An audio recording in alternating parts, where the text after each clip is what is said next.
और वंदे मातरम का जब मसला पेश आता है, जब यह कहा जाता है कि आपको यह जबरदस्ती गाना पड़ेगा, हम तब यह कहते हैं कि आप गाए, हम एहतराम देते हैं। नेशनल सॉन्ग है, हम उसका भी एहतराम करते हैं, उसमें दो राय नहीं है। आप गाए, हम एहतराम के लिए खड़े हो जाएंगे, मगर आप ये चाहेंगे कि हम भी गाए, मुमकिन ही नहीं है, हो ही नहीं सकता है। ये जो वीडियो आपने अभी देखा, तो आपको इतना समझ आ जाना चाहिए कि ये ऐसी उनकी सोच पे असर कर चुकी है ये बात कि हम बेवकूफ़ हैं। भारत के जितने भी वासी हैं, मुझे एक कहावत याद आई है अभी जस्ट, थोथा छना भाजे गना, बचते हैं कुछ नहीं करेंगे।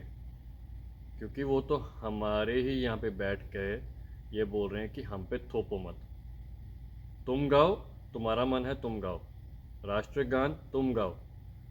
शायद वो ये राष्ट्रगान सऊदी अरेबिया को भी शायद ये बोलेंगे। आपको ये लगता है? आप ज़रा दिमाग से लगाएं, सोचें और बताएं। सऊदी अरेबिया में ये बोलेंगे, फ़लस्तीन में ये बोलेंगे, ईरान में, इराक में ये बोलेंगे। अभी यहाँ पे ये बोला गया, पर मैं आपको एक याद करवा दूँ, पहलगाम का अटैक जो हुआ वहाँ पे सिर्फ और सिर्फ, तब तो हमने कुछ किया भी नहीं था, तब तो हमें थोपने का भी छोड़ो, तब तो हमारी गोलियां मार दी थी। वो गोलियां उनको नहीं लगी हैं जो मर चुके हैं। मैं ये कहना चाहूँगा वो गोलियां हमें लगी हैं और हम मरने वाले हैं, क्योंकि हम बहुत अच्छे से इतने बिना चिंता के सो रहे हैं ये देख करके कि भाई चोर और डकैत घर में घुस गया है, चोरी कर रहा है, और हम सिर्फ और सिर्फ आंखें मूंद करके सो रहे हैं। हमारे पास ज़रूरत है, हमारे पास हाथ हैं, हमारे पास लाते हैं, हमारे पास पैर हैं, हमारे पास हथियार हैं, हमारे पास अभी सरकार है हमें साथ देने के लिए, परंतु ये मजहब बहुत अच्छे से समझ चुका है। ये बेवकूफ़ हैं, बेवकूफ़ रहेंगे।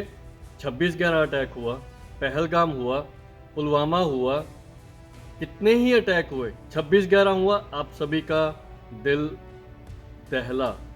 पुलवामा हुआ, सभी का दिल दहला। हम क्या क्या नहीं बोल रहे थे, कभी इनका कोई बयान आया, कभी इनकी कोई स्टेटमेंट आई? ये जितनों को तुम बेवकूफ़ बन के 26/11 को ये इनको बॉलीवुड को जितना महत्वता देते हो, कभी इन्होंने तुम्हारे इस भूमि के बारे में, भूमि के प्रति कभी ये चिंता व्यक्त की है? मैं तुम लोगों को जागने के लिए नहीं बोलूँगा, मैं बल्कि मजहब वालों को बोलूँगा कि आप करते रहे और बहुत जल्दी शायद आप अपने मुकाम पे पहुँच जाओगे और बहुत जल्दी आप अपना मुकाम हासिल कर लोगे। क्योंकि जो आप बोल रहे हैं ये मजहब वाले गज़वाए हिंद करेंगे, हो सकता है कर लेंगे बहुत जल्दी, पर मैं तो ये बोलना चाहता हूँ कि आप तैयार हो बदलने के लिए।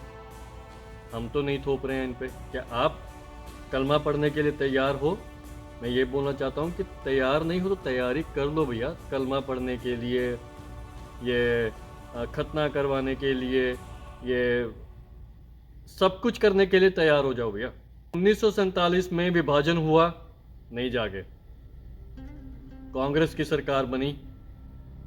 71 में विभाजन हुआ, बांग्लादेश बना, नहीं जागे।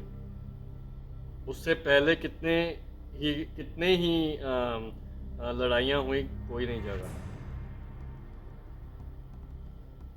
अभी राम मंदिर का हुआ, कोई नहीं जागा। पाकिस्तान में ननकाना साहब गुरुद्वारा का हो गया, नहीं जाग रहे। अरे भैया और क्या चाहिए इनको, मजहबियों को। नमस्कार।